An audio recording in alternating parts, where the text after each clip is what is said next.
This is R. K. Shukla, Senior Faculty of Zoology, ex-faculty of Aakash, and nowadays working with Top Institute of Kota. जैसा कि हम लोग बात कर रहे हैं, अभी क्वेश्चन की सीरीज के बारे में बात कर रहे हैं, तो आज कुछ क्वेश्चन हम लोग डिस्कस करने वाले हैं। किसके बारे में? कुछ क्वेश्चन हार्मोन्स के बारे में, digestive hormones for control on digestion के बारे में हम लोग बात करने वाले हैं, और कुछ ही क्वेश्चन विटामिन से हमने लिया है, और ये सभी क्वेश्चन प्रीवियस ईयर क्वेश्चन, इस बात को याद रखना, ठीक है। तो question number 1, which hormone do stimulate the production of pancreatic juice and bicarbonate. अब याद रखना, पैंक्रियाटिक जूस पर मेनली 2 हार्मोन काम करते हैं। कौन सा हार्मोन काम करता है? सीक्रेटिन, और सीक्रेटिन के अलावा कौन सा काम करता है? पैंक्रियोजाइमिन। मेनली ये 2 हार्मोन काम करते हैं, ठीक है। और उसमें भी याद रखना, पैंक्रियोजाइमिन का जो काम है वो बेसिकली पैंक्रियास के एंजाइमेटिक पोर्शन के लिए है। किसके लिए है? पैंक्रियास के एंजाइमेटिक पोर्शन के लिए है, याद रखना। और सीक्रेटिन क्या करता है? ये पैंक्रियाटिक जूस को स्टिमुलेट करता है, पैंक्रियाटिक जूस के सीक्रेशन को स्टिमुलेट करता है, और उसको स्टिमुलेट करने के अलावा ये एक काम और भी करता है।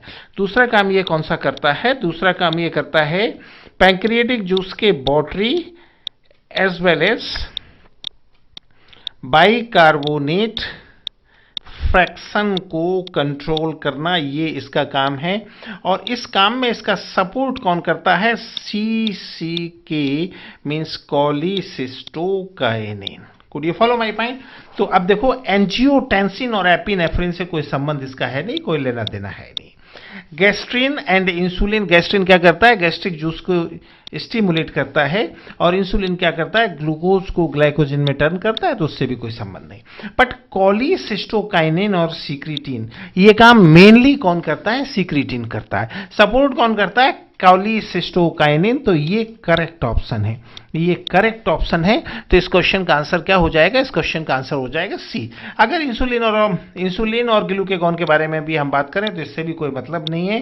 क्यों मतलब नहीं? इंसुलिन ग्लूकोज का कन्वर्जन करता है ग्लाइकोजन में, और ग्लूकेगॉन उसका एंटागोनिस्टिक है। ये जो है ग्लाइकोजन को ग्लूकोज में बदलने का काम करता है। तो इसका आंसर क्या हो जाएगा? सी। फिर बात करें, secretin and cholecystokinin are digestive hormone, they are secreted in. इनका सीक्रेशन कहां पर होता है? इनका सीक्रेशन कहां पर कौन करता है? आर्जेंटिफरस सेल जो ड्यूडिनम में पाई जाती है, वो इनका सीक्रेशन करती है, और ड्यूडिनम में ही इनका सीक्रेशन होता है। तो क्वेश्चन का आंसर क्या हो जाएगा? क्वेश्चन का आंसर हो जाएगा बी, ड्यूडिनम। अगर पाइलोरिक स्टमक की बात करें तो पाइलोरिक स्टमक में गैस्ट्रिन और थोड़ा बहुत एंटेरोगैस्ट्रिन का सीक्रेशन होता है। इलियम में बहुत सारे हार्मोन का सीक्रेशन होता है, बट कोलिसिस्टोकाइनिन और सीक्रेटिन का नहीं होता। और ईसोफेगस में किसी भी हार्मोन का सीक्रेशन नहीं होता। तो इस क्वेश्चन का सही आंसर क्या हो जाएगा? सही आंसर हो जाएगा B, you have to keep in your brain. फिर which part of body secrete the hormone secretin? फिर वही आंसर है, सीक्रेटिन के ऊपर है, आया हुआ क्वेश्चन है। तो इसका आंसर अभी हम देख कर आए। इसका आंसर क्या होगा? ड्यूटिनम होगा। तो इसका आंसर हो जाएगा डी, ड्यूटिनम। इस बात को अच्छी तरह से याद रखना है। फिर याद रखना, which of the following is the function of enterogastrone. Enterogastrone का फंक्शन क्या है? देखो, एक बात याद रखना, गैस्ट्रिक जूस के सीक्रेशन को स्टिमुलेट करना, ये हार्मोन गैस्ट्रिन का काम है, जो कहां से निकलता है? स्टमक की आर्जेंटिफरस सेल से निकलता है। लेकिन गैस्ट्रिक जूस के सीक्रेशन को इनहिबिट करना, ये एंटेरोगेस्टेरॉन का काम है, जो कहां से निकलता है? इसका सीक्रेशन होता है ड्यूडिनम से। इस बात को याद रखना, कहां से सीक्रेशन होता है? ड्यूडिनम से, ठीक है। और ये काम क्या करता है? गैस्ट्रिक जूस को इनहिबिट करता है। अब ऑप्शन देख लेते हैं, it inhibit the secretion of gastric juice, बिल्कुल करेक्ट ऑप्शन है। दूसरा, it stimulate the secretion of digestive juice in stomach, ये काम गैस्ट्रिन, डाइजेस्टिव जूस का सीक्रेशन स्टमक में किसका होता है? गैस्ट्रिक जूस का। और कौन करवाता है? गैस्ट्रिन करवाता है। तो ये गलत हो जाएगा। It stimulate the flow of pancreatic juice, ये सीक्रेटिन और कोलिसिस्टोकाइनिन का काम है, तो ये भी गलत हो जाएगा। और it regulate the flow of bile. ये कोलिसिस्टोकाइनिन CCK का काम है, तो ये भी यहां पर गलत हो जाएगा। तो क्वेश्चन का आंसर क्या रहेगा? फर्स्ट। चलिए उसके बाद बात करते हैं secretin stimulate the production of. Secretin के ऊपर बहुत ज्यादा क्वेश्चन आए हैं, याद रखना हार्मोनल कंट्रोल के अभी तक जो क्वेश्चन आए ज्यादातर किसके ऊपर आए? सीक्रेटिन के ऊपर आए। तो अभी हम बात करके आए सैलाइवा का कौन करता है? नर्वस सिस्टम करता है, ठीक है। गैस्ट्रिक जूस का सिक्रेशन कौन स्टिमुलेट करता है? गैस्ट्रिन करता है। बाइल जूस का सिक्रेशन कौन स्टिमुलेट करता है? CCK करता है।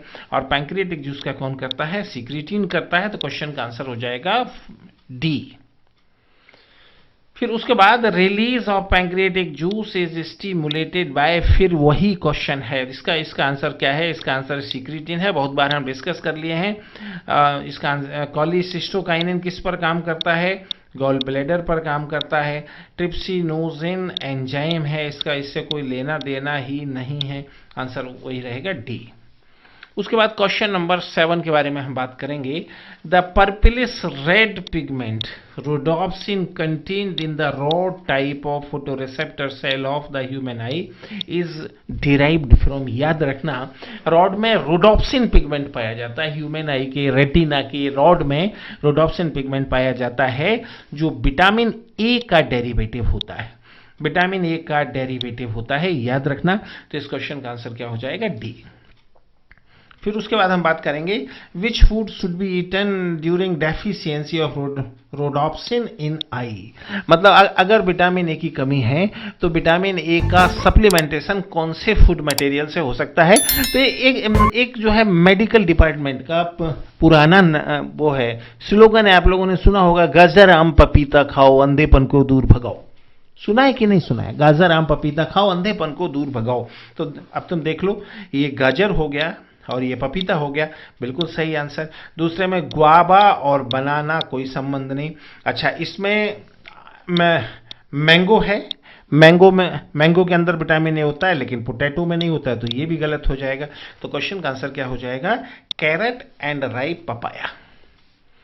अब उसके बाद हम बात करें examination of blood of a person suspected to having anaemia. एक पर्सन को anaemia showing large immature nucleated erythrocyte without haemoglobin. हमने बात किया था जब सर्कुलेशन में बात किया था, सर्कुलेशन में हमने इसको डिस्कस किया है।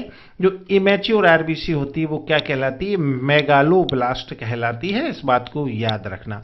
जो इमेच्योर आरबीसी है this is called as megaloblast, ये मेगालोब्लास्ट कहलाता है, ठीक है। और इसमें ये कैसा है? यूकैरियोटिक सेल है, ठीक है। और मेगालोब्लास्ट को अगर आरबीसी में बदलना है तो किसकी जरूरत है? विटामिन B12 की जरूरत होती है।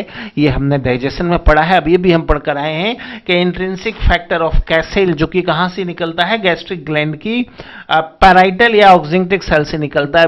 विटामिन B12 के एब्जॉर्प्शन के लिए नेसेसरी है, और अगर ये नहीं है तो विटामिन B12 की कमी हो जाएगी, जिससे आरबीसी की संख्या कम हो जाएगी, ठीक है। तो supplemented his diet with which of the following is likely to elevate the symptom. इन सिम्टम को दूर करने के लिए क्या भोजन में लेना चाहिए? तो देखो, आयरन कंपाउंड से इसका कोई संबंध है नहीं। थियामिन मतलब विटामिन B1, इससे भी कोई खास संबंध नहीं। कोबाल्बिन मतलब विटामिन B12, और फॉलिक एसिड मतलब विटामिन B9। दोनों का संबंध कुछ ना कुछ आरबीसी के मैच्योरेशन से है, और सबसे सही आंसर इसका क्या है? Vitamin B12। तो आंसर हो जाएगा C। और राइबोफ्लेविन का इससे कोई लेना देना है नहीं, ये भी बी कॉम्प्लेक्स है, बट इसका आरबीसी के मैच्योरेशन से कोई संबंध नहीं है, ठीक है। फिर उसके बाद बात करेंगे the richest source of vitamin B12 are, याद रखना, गोट लीवर एंड स्पाइरुलिना, ये इसका अच्छा सोर्स है। बाकी चॉकलेट और ग्रीन ग्राम से कोई लेना देना है नहीं, राइस एंड हैंस एग से कोई लेना देना है नहीं, कैरेट एंड चिकन से भी कोई लेना देना है नहीं। क्वेश्चन का आंसर हो जाएगा फर्स्ट। तो आज के इसमें हमने ये क्वेश्चन डिस्कस किए हैं, अभी ये सीरीज चलती रहेगी, और मेरी कोशिश है कि ये क्वेश्चन के बहाने मैं आपको सारे टॉपिक का रिवीजन कर दूं, इसलिए एक एक टॉपिक के क्वेश्चन हम साथ साथ यहां पर ले रहे हैं, ताकि अगर सही ढंग से आप क्वेश्चन को देखोगे तो आपके पूरे टॉपिक का रिवीजन हो जाएगा, ठीक है। अभी हम इस सीरीज को आगे बढ़ाएंगे, और ये सीरीज चलती रहेगी। जिन बच्चों ने अभी तक सब्सक्राइब नहीं किया है वो सब्सक्राइब करेंगे। Okay, all the best, good night.